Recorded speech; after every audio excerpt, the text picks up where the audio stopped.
আজকে আমরা এই ভিডিওতে আপনাদের সামনে সূরা নূরের এমন কিছু বিষয় উন্মোচন করতে যাচ্ছি, যদি তা আপনারা অনুসরণ করেন তাহলে আশা করা যায় আপনাদের জীবন পরিবর্তন হয়ে যেতে পারে ইনশাআল্লাহ, যদি আল্লাহ চান।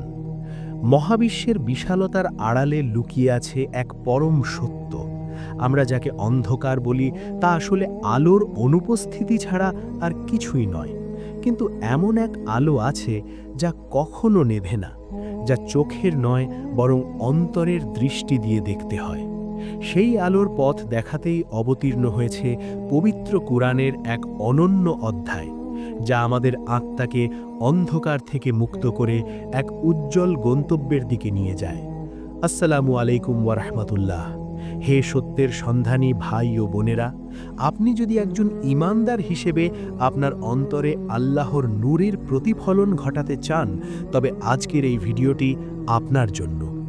সূরা আন-নূর কেবল বিধানের সমষ্টি নয়, এটি একটি আধ্যাত্মিক আয়না। এই সূরায় আল্লাহ তাআলা মানুষের চরিত্র এবং সমাজের পবিত্রতা নিয়ে কথা বলেছেন। আধ্যাত্মিক দৃষ্টিতে একটি সমাজ বা একজন মানুষের ভেতরে যখন অপবাদ কিংবা অশ্লীলতা প্রবেশ করে, তখন তার হৃদয়ের আয়না ঘোলাটে হয়ে যায়। ফলে সেই হৃদয়ে আল্লাহর ঐশ্বরিক জ্যোতি আর ধরা দেয় না। তাই এই সূরার প্রতিটি নির্দেশ আসলে আমাদের অন্তরের আয়না পরিষ্কার করার একটি উপায়। আল্লাহ আমাদের নির্দেশ দিয়েছেন দৃষ্টি অবনত রাখার। এর পেছনে এক গভীর রহস্য লুকিয়ে আছে। চোখ হলো হৃদয়ের জানালা। আপনি যখন আপনার চোখকে নিষিদ্ধ কিছু দেখা থেকে রক্ষা করেন, তখন আপনার অন্তর শক্তিশালী হয়। এই সংযমই একজন মুমিনের জীবনে আধ্যাত্মিক শক্তির মূল উৎস। নিজের রিপুকে নিয়ন্ত্রণ করার মাধ্যমেই কেবল সেই মহান নূরের স্পর্শ পাওয়া সম্ভব, যা আকাশ এবং পৃথিবীর প্রতিটি অণুপরমাণুতে মিশে আছে। এই সূরার সবচেয়ে রহস্যময় অংশ হল সেই বর্ণনা যেখানে আল্লাহ নিজেকে আকাশমণ্ডলী এবং পৃথিবীর নূর বা জ্যোতি হিসেবে ঘোষণা করেছেন। কল্পনা করুন একটি চেরাগের কথা, যা একটি স্বচ্ছ কাচের পাত্রে সংরক্ষিত। সেই চেরাগটি জ্বলে ওঠে এমন এক পবিত্র বৃক্ষের তেল থেকে, যা কোনো নির্দিষ্ট দিকের সীমানায় আবদ্ধ নয়। এর আধ্যাত্মিক শিক্ষা হল মুমিনের হৃদয় ঠিক সেই স্বচ্ছ কাচের মতো।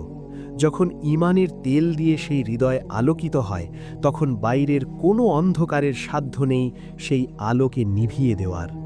এই আলোই মানুষকে বিপদের সময় ধৈর্য আর সংকটের সময় সঠিক পথ দেখায়। আধ্যাত্মিকতা কেবল তাসবিহ পাঠে নয়, বরং আমাদের আচরণেও প্রতিফলিত হয়। মানুষের ব্যক্তিগত জীবনকে সম্মান করা, অন্যের ঘরে প্রবেশের আগে অনুমতি নেওয়া এবং একে অপরের প্রতি দয়া প্রদর্শন করা, এগুলোই হলো সামাজিক নূর। যেখানে এই শিষ্টাচার নেই, সেখানে আল্লাহর রহমতও নেই।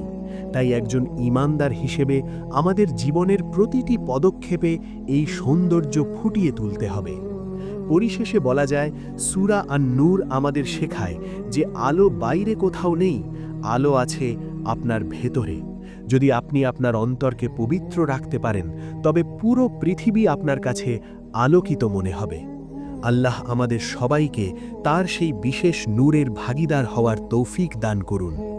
আজকের এই আলোচনা যদি আপনার অন্তরে বিন্দুমাত্র প্রশান্তি বয়ে আনে, তবে এটি অন্যদের সাথে শেয়ার করুন। একই সাথে আমাদের চ্যানেলটি সাবস্ক্রাইব করে রাখুন। আমাদের চ্যানেলে কোরআন ও সুন্নাহ অনুযায়ী এমন কিছু ভিডিও রয়েছে, যদি আপনি ওই ভিডিওর কথাগুলো অনুসরণ করেন, তবে আশা করা যায় ইনশাআল্লাহ আপনার জীবন পরিবর্তন হয়ে যাবে। মহান আল্লাহর দয়ায় যদি তিনি চান, তবে এই শিক্ষাগুলোই আপনার ইহকাল ও পরকালের পাথেয় হবে।